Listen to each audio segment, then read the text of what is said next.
So in our last class, we have studied different formula for calculating variance. Today we will study variance of the combined series. तो variance combined series का कैसे निकालते हैं आज उसके different different formulas हम देखेंगे यहाँ पे, ठीक है। पहले एक सिंगल फॉर्मूला देखेंगे। Variance of the combined series if n1 n2 are the sizes. n1 और n2 क्या होंगे, हमारे जो सैम्पल्स होते हैं ये उनके साइजेस हैं। x1 bar and x2 bar the means, आपको पता ही है बार से हम किसको डिनोट करते हैं, मीन्स को। And sigma 1 and sigma 2 the standard deviation of the two series. और सिग्मा 1 और सिग्मा 2 हमारे स्टैंडर्ड डेविएशन है दो सीरीज के। दो सीरीज हैं तभी हमारे पास सैम्पल साइज दो हैं। कंबाइंड है तो मतलब हम दो लेके चलते हैं कि कैसे हम दो सैम्पल साइज का कंबाइंड वेरिएंस निकालेंगे। अगेन मैं एक बार रीड करूंगी। If n1 n2 are the sizes, x1 bar and x2 bar the means, and sigma 1 and sigma 2 the standard deviation of the two series, then standard deviation sigma of the combined series of size n1 plus n2 का standard deviation हम कैसे निकालेंगे, ठीक है। क्योंकि आपको पता है स्टैंडर्ड डेविएशन का जब हम स्केयर करते हैं वो वेरिएंस बन जाता है, तो इसमें ज़्यादा कंफ्यूज नहीं होना स्टैंडर्ड डेविएशन और वेरिएंस में, ठीक है। तो x बार सिग्मा स्केयर क्या होता है हमारा variance, which is equal to combined का कैसे लिखेंगे 1/n1 प्लस n2। उसमें क्या लिखते थे 1/n। तो अब इसमें दो सैम्पल साइज है तो 1/n1 plus n2। n1 sigma 1 square plus d1 square. D की वैल्यू आपको पता है डेविएशन होती है जो मैंने आपको पीछे निकालना सिखाई थी, x bar minus a plus n2 sigma 2 square plus d2 का स्केयर, ठीक है। हमने ये प्रूफ करके लाना है कि ये कैसे आता है। ऑल्दो आपको प्रूफ पूछा नहीं जाता है बट हाँ कभी पूछ भी सकते हैं, तो इसलिए आपको प्रूफ भी पढ़ना है। बाकी इसका फॉर्मूला कभी आपको न्यूमेरिकल आ जाता है तो आपको ये फॉर्मूला यूज करके दो सैंपल का अगर आपको वेरिएंस निकालने के लिए बोलते हैं तो आप ये यूज कर सकते हो, ओके। वेयर d1 आपके पास किसके इक्वल होगा, x1 बार माइनस x बार, ठीक है। x1 बार का मतलब क्या है कि फर्स्ट सैंपल का मीन, और माइनस x बार है मतलब दोनों का कंबाइंड मीन, वो भी निकालोगे। मैंने आपको पीछे से बताया हुआ है कि कंबाइंड मीन कैसे निकलता है। d2 किसके इक्वल होगा, x2 bar minus x bar, and उसी में कंबाइंड मीन x बार किसके इक्वल होगा, n1 x1 bar plus n2 x2 bar upon n1 plus n2 is the mean of the combined series, ठीक है। आपको notations भी सारी साथ साथ में डिफाइन कर दी। नाउ प्रूफ स्टार्ट करेंगे। सबसे पहले देखेंगे देखो अब हमारे पास जो फर्स्ट सैंपल होगा x1 बार, उसका फर्स्ट एलिमेंट जैसे मान के चलते हैं x1 1 होगा। आई हमने लिखा, हम डिनोट कर रहे हैं x1i, इट मीन्स x1i मतलब x1 1 फर्स्ट एलिमेंट होगा। i की वैल्यू 1 से लेके n1 तक जा रही है, ठीक है। सिमिलरली सेकेंड सैंपल का ले लिया x2j, ठीक है, वो j की वैल्यू 1 से n2 तक जा रही है। बी द टू सीरीज, हमारे पास ये टू सीरीज होंगी। देन x1 बार किसके इक्वल आएगा, 1/n1 summation i goes to 1 to n1 x1i। इन सारे एलिमेंट्स का सम हो जाएगा ना। और x2 के लिए क्या होगा, समेशन ऑफ x2j हो जाएगा, और यहाँ पे n2 आ जाएगा। सिग्मा 1 स्क्वायर कैसे निकलेगा, 1/n1 summation i goes to 1 to n1 x1i। क्यों, क्योंकि अब एलिमेंट ही हमारे x1i से स्टार्ट हो रहे हैं। पीछे हम सिर्फ xi लेते थे ना, क्योंकि वहाँ एक ही सैंपल था। अब दो सैंपल हैं तो x1i से माइनस x1 बार का स्केयर। सिमिलरली सिग्मा 2 स्केयर क्या आएगा, 1/n2 summation j goes to, आपको हमेशा ये ध्यान रखना है कि निकाल किसका रहे हैं, x2 का, मतलब सेकंड सैंपल का निकाल रहे हैं। तो जो सेकंड सैंपल की यहाँ ऑब्जर्वेशन होंगी वहीं आएंगी, जो सैंपल का मीन सेकंड सैंपल का मीन होगा वो यहाँ आएगा। तो बस ये हमेशा आपने ये याद रखना है कि xi माइनस x बार तो जर्नल था, लेकिन आप जिसका निकाल रहे हो आपको नोटेशन उसके अकॉर्डिंग डालनी है। तो 1/n2 summation j goes to 1 to n2 x2j minus x2 bar का स्केयर, ठीक है।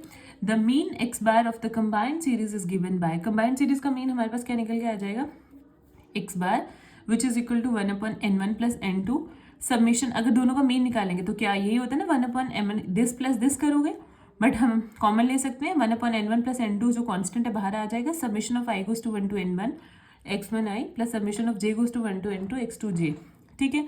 और आपको पता ही है कि कंबाइंड मीन तो ऑलरेडी देख रखा है कि x बार की वैल्यू क्या होगी हमारे पास, ये n1 इंटू x1 बार प्लस n2 इंटू x2 बार, n1/n2 आ जाएगा। क्लियर।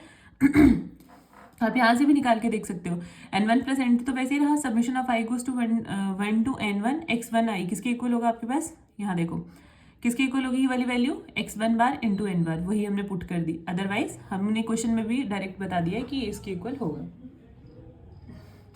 ठीक है। द वेरिएंस हमें निकालना क्या, basically variance the variance sigma square of the combined series is given by sigma square 1/n1 plus n2 आ जाएगा। सबमिशन देखो वेरिएंस का भी फॉर्मूला क्या होता है, summation of i goes to 1 to n1 x1i minus x bar का square plus ये मतलब 1/n1 ये होगा, 1/n2 ये होगा, तो कंबाइन करके कांस्टेंट टर्म को बाहर ले लिए, कंबाइन करके दोनों टर्म्स आ जाएंगी, ठीक है। अब आपने क्या करा, सबसे पहले summation of i goes to 1 to n1 x1i minus x bar का स्क्वायर लिया, ठीक है। अब हमने इसको ब्रेक करा, पहले इस वाले पार्ट को उठाया और इसको ब्रेक करा। कैसे ब्रेक करा, देखो i goes to 1 to n1 ही रहा, x1i इसमें हमने एक x1 बार को सब्ट्रैक्ट भी करा और एक x1 बार को ऐड भी करा। जब भी हमें खुद से अगर ऐसे कुछ ये वाले हम कर सकते हैं, बट हमने इक्वेशन को बैलेंस रखना है। अगर हम माइनस की टर्म ले रहे हैं तो प्लस की भी लेनी है ताकि वो बैलेंस रहे, उसमें ज़्यादा मेजर चेंजेस नहीं आए।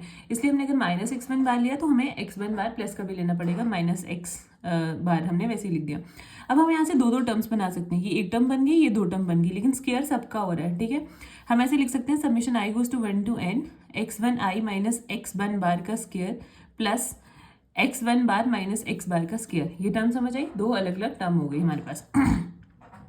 अब हम a प्लस बी का होल स्क्वायर लगा सकते हैं, क्योंकि ये a आ गया प्लस ये b आ गया, a प्लस बी का होल स्क्वायर लगाया, क्या फॉर्मूला होता है, a square plus b square plus, क्योंकि बीच में प्लस है ना, 2ab, ट्वाइस ऑफ ab आ जाता है।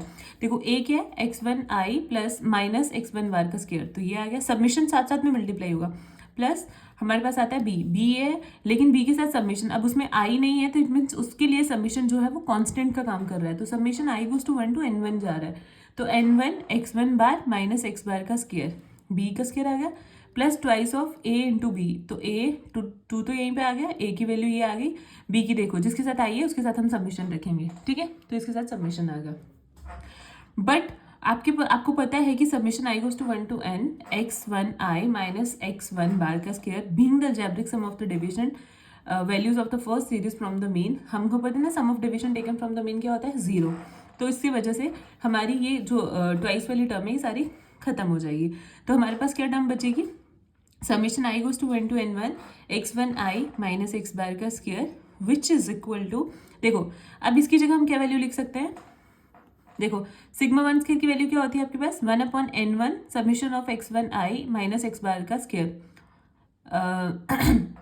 ये आपके पास किसकी सिग्मा एक्स बार की वैल्यू थी, सॉरी यहाँ नहीं देखना आपको, यहाँ देखना, सिग्मा 1 स्क्वायर की क्या वैल्यू थी, 1/n1 summation i goes to 1 to ni x1i minus x1 bar का स्क्वायर। तो यहाँ से अगर हमें वैल्यू बनानी होगी इसकी, summation i goes to 1 to n1 x1i minus x1 bar का स्क्वायर, तो वो क्या जाएगी, सिग्मा 1 स्क्वायर इंटू n1, तो वही यहाँ पे लिख दिया sigma 1 square into n1 plus second term आपके पास क्या थी, n1 into x1 bar minus x bar का स्क्वायर, वैसे ही रखिए ये वाली टर्म, इसको देखो ध्यान से, ठीक है। देखो x1 और सिग्मा 1 स्क्वायर वैसे ही रखा प्लस n1 d1 स्क्वायर, क्योंकि मैंने आपको पीछे बताया था कि d1 किसके इक्वल होता है, आपका d1 होता है x1 bar minus x bar का स्क्वायर, मतलब आपको d की वैल्यू डेविएशन लेना, तो डेविएशन देखो हमने क्या ले लिया यहाँ पे, x1 बार माइनस x बार, तो यहाँ पे लिख दिया हमने d1 का स्क्वायर इस वैल्यू की जगह। सिमिलरली वी गेट, अगर हमें सेकेंड वाले के लिए करना होगा तो सेकेंड वाले के लिए भी सेम टर्म आएगी, बस क्या होगा, n1 की जगह n2, सिग्मा 1 की जगह सिग्मा 2, n1 की जगह n2 और d1 की जगह d2 आ जाएगा, क्लियर। तो d2 हमने d2 ले लिया x2 बार माइनस x बार, ठीक है, यहाँ तक तो होपफुली आपको क्लियर हो गया हो। देखो नेक्स्ट क्या करेंगे हम, substituting this from this and this we get the required formula. हमें रिक्वायर्ड फॉर्मूला चाहिए, तो सिग्मा स्क्वायर की वैल्यू क्या आ जाएगी, बस उसमें सब्स्टिट्यूट कर दो वैल्यूज, ये जो आपके x1i और x इसकी वैल्यू आई है दोनों को सब्स्टिट्यूट कर दो इनमें, इस वैल्यू में, ठीक है। तो यहाँ से हमारे पास क्या आ जाएगा, सिग्मा स्क्वायर की वैल्यू निकल के आ जाएगी, जब आप उस इक्वेशन में पुट करोगे सिग्मा स्क्वायर की वैल्यू निकल के आ जाएगी 1/n1 plus n2, n1 sigma 1 square plus d1 square plus n2 sigma 2 square plus d square. तो this formula can be simplified still further, we have d1 आ जाएगा x1 बार माइनस x बार, जो जिसकी value आपके पास थी x1 बार को वैसे रखेंगे और x बार को जो आपके पास पूरा मीन था वो लिखेंगे।